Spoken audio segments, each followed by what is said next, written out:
तो आज जिस मूवी को मैं एक्सप्लेन करने वाला हूँ, इस मूवी की स्टोरी जिसमें है एक छोरी जो कि काम करती है एक बहुत ही बड़े आदमी के घर में, पर क्या वो जाना चाहती है अपने मालिक के बिस्तर में, और उसका मालिक किस टाइप का इंसान है वो भी हमको मालूम चलेगा। साथ ही साथ इस मूवी के अंदर हमको एक काफी बढ़िया सीख मिलेगी जिसकी हमेशा की तरह हम झाड़ू नहीं बनाएंगे। तो मूवी स्टार्ट होती है जहाँ पर हमको एक महिला दिखाई जाती है। इस महिला का नाम होता है अर्चना, जो कि यहाँ पर अपने कपड़े पैक कर रही होती है क्योंकि वो जाने वाली है मुंबई। दरअसल अर्चना मुंबई में मेड का काम करती है और वो घर आई हुई थी क्योंकि उसको छुट्टी मिली थी, पर अभी छुट्टी कैंसिल हो चुकी है क्योंकि जो उसका मालिक है वो वापस घर आने वाला है। अर्चना की एक छोटी बहन भी होती है जिसको अर्चना काफी मुश्किलों से पढ़ा रही है, और अब अर्चना निकल जाती है अपने गांव से मुंबई की तरफ। तो देखो, अर्चना की स्टोरी ना बहुत ही सैड टाइप की है। अर्चना की मात्र 19 साल में शादी करा दी गई थी और शादी के कुछ दिनों बाद अर्चना का हस्बैंड इस दुनिया से टैं बोल गया था। और हम सभी को मालूम कि गांव में ऐसा कहा जाता है कि उसको ना घर के अंदर आने देंगे, ना ही वो नाच सकती है, ना ही वो शादियों में आ सकती है। इस तरीके के रीति रिवाज और ऐसी बातें ना आपको कोई भी धर्म की किताब में नहीं मिलेंगी। ये सब चीजें इंसानों द्वारा बनाई गई है जिसका आज भी कई जगह पर पालन किया जा रहा है। खैर, अर्चना आ जाती है अपने मालिक के घर। यहाँ पर हमको एक और आदमी दिखाया जाता है जिसको हम बुलाएंगे ड्राइवर, क्योंकि ये इस घर के मालिक का ड्राइवर होता है। और अब हमको दिखाया जाता है इस घर का मालिक जिसका नाम होता है अश्विन, पर हम इसको बुलाएंगे मालिक। तो मालिक का मूड ऐसा ऑफ रहता है कि जैसे कि मानो ये आईपीएल में बहुत पैसा हार गया हो। खैर, अब मालिक आते हैं अपने घर जहाँ पर अर्चना उनके लिए नाश्ता लेकर आती है, पर मालिक का मूड ऑफ था। दरअसल भाई साहब के मूड ऑफ होने की वजह थी एक लड़की जिससे वो शादी करने के लिए अमेरिका गए थे, पर भाई साहब की शादी टूट गई और अब भाई साहब बस दुखी दुखी रहते हैं। अब अर्चना अपने मालिक से और मालिक अर्चना से ज्यादा बातचीत नहीं करते क्योंकि इस घर में पहले एक लेडीज भी रहा करती थी, जिसकी वजह से अर्चना को कंफर्टेबल लगता था यहाँ पर काम करने से। अभी भी लगता है क्योंकि उसको मालूम है कि उसके जो सर है वो एक अच्छे इंसान है, वो छिचोरापंती कर ही नहीं सकता। इसलिए जब भी कोई उसके मालिक के बारे में उल्टा सीधा बोलता है तो वो उस पर गुस्सा हो जाती है। खैर, मालिक की जिंदगी के एंड लग चुके हैं और भाई साहब बाहर जाकर फूफू करने की कोशिश करते हैं, पर भाई की किस्मत इतनी खराब थी कि वो माचिस भी नहीं जलती। और जब वो वापस घर पे जाता है तब वो क्या देखता है कि यहाँ पर माँ आई है उससे मिलने के लिए। उसकी माँ अपने बेटे से कहती है, देखो बेटा, पुरानी बातों पे मिट्टी डालो और अब कोई दूसरी लड़की पर नजर मारो, ऐसे पेंडुलम की तरह मुंह मत लटकाओ, एंजॉय करो, पार्टी करो, बाहर जाओ। पर अब इस माँ को क्या ही मालूम कि उसके बेटे के दिल पर क्या बीत रही है। ये जो मालिक होता है ये होता है एक इंजीनियर, क्योंकि इनके पिताजी भी इंजीनियर थे, जो कि है ये इंसान। अब जो हमारी अर्चना थी वो काफी लगन से यहाँ पर काम किया करती थी। कहने को वो शाकाहारी है, पर वो अपने मालिक के लिए यहाँ पर चिकन भी बनाती है। पर उसके मालिक का मूड था ऑफ और उसका मालिक ये चिकन नहीं खाता और अर्चना को थोड़ा बहुत दुख सा हो जाता। और अर्चना को जैसे ही टाइम मिलता वो अपनी बहन से बात करती कि पढ़ाई लिखाई सही चल रही है कि नहीं, कोई जरूरत हो तो बोल देना। पर अर्चना की बहन का वही निब्बा निब्बी वाला दिमाग था, जो कि हमको आगे मालूम चलेगा। अब अगले दिन यहाँ पर एक मेहमान आती है जो कि मालिक की दोस्त थी और वो यहाँ पर अर्चना पर गुस्सा हो जाती है। और इसके जाने के बाद मालिक अर्चना से माफी मांगता है उस लड़की की तरफ से, पर अर्चना ज्यादा रिएक्ट नहीं करती क्योंकि अर्चना को मालूम है कि बड़े लोगों के घर पे काम करना है तो छोटी छोटी बातों पे रिएक्ट नहीं करना है। इसी बिल्डिंग में एक और औरत काम करती है जो कि अर्चना की दोस्त थी, जिसके साथ वो अपनी बातें शेयर किया करती थी। और आज अर्चना अपने मालिक से एक बात कहती है कि वो पूरा काम करने के बाद 2 घंटे के लिए एक दूसरे काम पर जाएगी। तो मालिक कहता है, क्या तुमको पैसे चाहिए? तब अर्चना कहती है, नहीं नहीं पैसे नहीं चाहिए, मैं सिलाई का काम सीखना चाहती हूँ। तो मालिक को काफी अच्छा लगता है कि ये लड़की काम सीखना चाहती है, जिंदगी में आगे बढ़ना चाहती है। तो मालिक कहता है ठीक है। पर वो जहाँ पर सीखने जाती है वो आदमी बहुत ज्यादा चंट होता है। वो यहाँ पर अर्चना को फालतू ये काम देता कि ये कर लो वो कर लो, वो उसको सिखाता नहीं है और अर्चना का मूड ऑफ हो जाता है और वो अपने घर आ जाती है। अब अर्चना का मूड भी ऑफ था और अर्चना को ये भी मालूम था कि उसके मालिक का मूड भी ऑफ है। तो एक दिन वो ऐसे अपने मालिक के पास जाती है और कहती है कि आपको एक बात बतानी थी। पता है, जब मैं 19 साल की थी मेरी शादी करा दी गई। कुछ दिनों बाद मेरा हस्बैंड मर गया, जिसके बाद सब लोग मेरे को गलत सलत बोलने लगे। मैं गांव की शादी के अंदर नहीं जा सकती, मैं कई त्योहारों में पार्टिसिपेट नहीं कर सकती। पर अब मैं शहर आ चुकी हूँ, अपना पैसा कमा रही हूँ, अपनी बहन को भी पढ़ा रही हूँ और साथ ही साथ सिलाई भी सीख रही हूँ। और वो इतना कहकर यहाँ से चली जाती है। वो ये सब बातें अपने मालिक को इसलिए कहती है ताकि उसका मालिक ये समझे कि दुनिया में बहुत कम है, मेरा गम कितना कम है।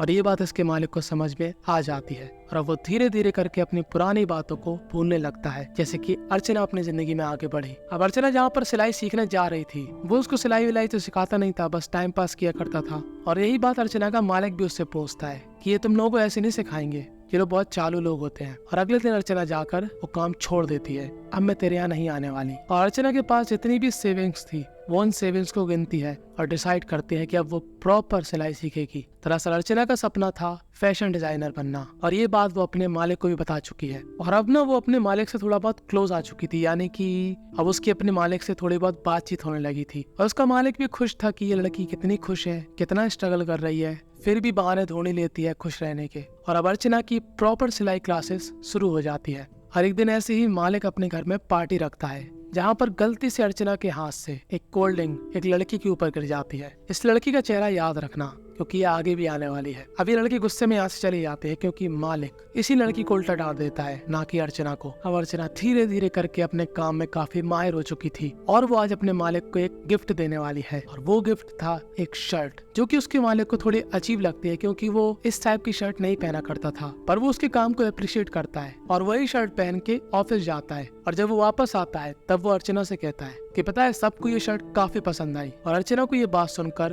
काफी खुशी होती है। और आज मालिक का प्लान था अपने एक दोस्त के साथ बाहर पार्टी शार्टी करने का, जहाँ वो क्या देखता है कि एक महिला तनातन उसको लाइन दिए जा रही है। वो उसके साथ आंधू जांदू का प्रोग्राम बनाना चाह रही है। वो चाह रही है कि ये मालिक उसको मसा दे, अपनी पिन को उसके चार्जर में फंसा दे। और ऐसा होता भी है। और जब आंधू जांदू का प्रोग्राम खत्म हो जाता है तब ये महिला बाहर निकलती है। और अर्चना समझ जाती है कि आज उसके मालिक को ज्यादा थकावट होगी, क्योंकि उन्होंने अपना स्टेमिना तो इस लड़की को दे दिया है। तभी थोड़ी देर बाद अर्चना के पास उसकी बहन का फोन आता है। जैसा कि मैंने आपसे पहले कहा था कि अर्चना यहाँ पर उसके लिए मेहनत कर रही है ताकि वो पढ़ लिख कर कुछ बन जाए। पर अर्चना की बहन ये चाहती है कि वो शादी करके अपने प्रेमी के घर जाए और मुंबई में बस जाए। जी हाँ, अर्चना की बहन को मची है शादी करने की चुल। और जब निब्बा निब्बी राजी, तो अर्चना इस मामले में क्या ही कर पाती। और वो अपने मालिक से कहती है कि मालिक मुझे 3 दिन की छुट्टी चाहिए, दरअसल मेरी बहन की शादी है। तो मालिक कहता है तुम तो अपनी बहन को पढ़ा रही थी। तो अर्चना कहती है कि मालिक आजकल का जमाना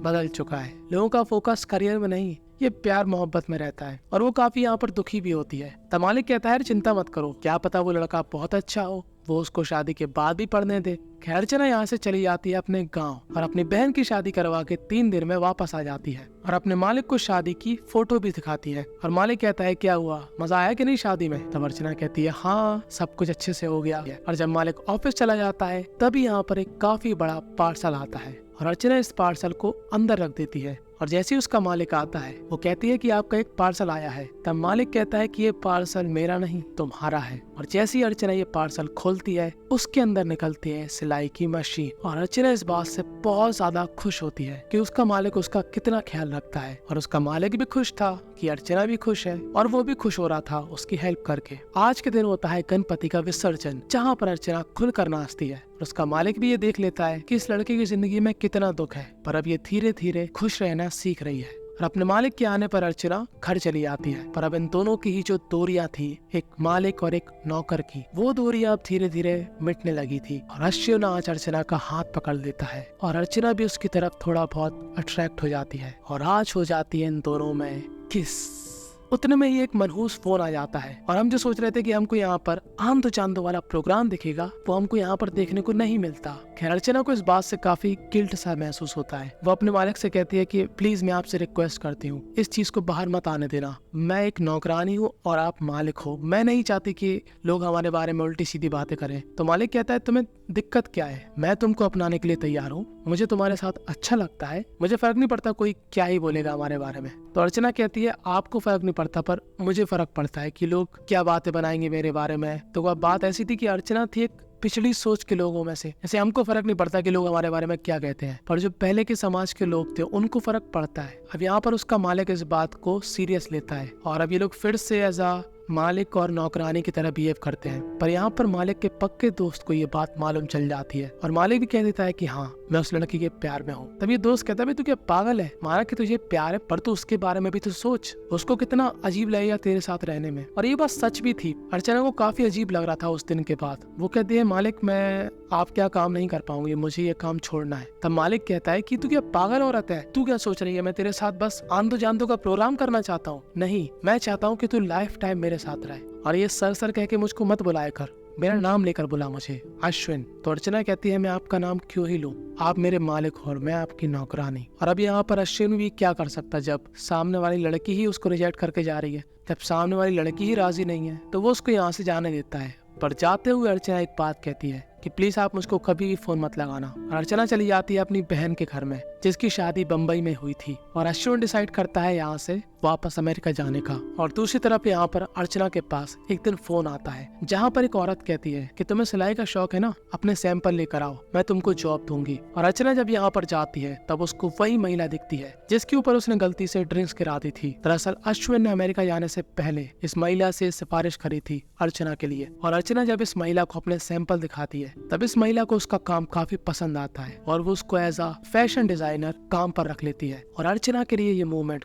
काफी ज्यादा बड़ा था, उसको बहुत खुशी होती है, बहुत ही ज्यादा। और वो बिना कुछ सोचे समझे फिर से अश्विन के फ्लैट जाती है उससे मिलने के लिए और उसको थैंक यू बोलने के लिए। पर उसको यहाँ पर क्या मालूम चलता है कि अश्विन अमेरिका जा चुका है। और वो इस बिल्डिंग की छत पर जाकर अश्विन को फोन लगाती है और आज वो पहली बार अश्विन का नाम लेती है। और बस यहीं पर ये मूवी एंड हो जाती है। इस मूवी से हमको यही सीखने को मिला कि आप किसी भी परिस्थिति में हो, आपको हमेशा आगे बढ़ने की सोचना चाहिए। अब आप लोग खुद ही सोचो कि अर्चना की जिंदगी में कितनी मुसीबत थी। बेचारी का पति मर गया था, लोग उससे काफी गलत तरीके से बर्ताव कर रहे थे, उसको अपनी बहन को भी पालना था जिसको निब्बा निब्बी का बोझ सवार था, पर फिर भी उसने अपने गोल को नहीं छोड़ा। खैर वो बात अलग है कि उसका मालिक भी बहुत अच्छा था। पर आपको क्या लगता है कि ये मालिक और नौकरानी वाला रिश्ता सही है कि नहीं? अगर आपको लगता है कि अश्विन और अर्चना का पैचअप हो जाना चाहिए था, या फिर अगर आपको ये लगता है कि नहीं ये रिश्ता बिल्कुल गलत है, तो वो भी आप कमेंट में बता सकते हो। सब्सक्राइब कर लेना मेरे चैनल को, ज्वाइन कर लेना टेलीग्राम, और मैंने अपने इंस्टाग्राम की लिंक भी आपको डिस्क्रिप्शन के एकदम टॉप पर दे रखी है, क्योंकि अब मेरा प्लान है कि मैं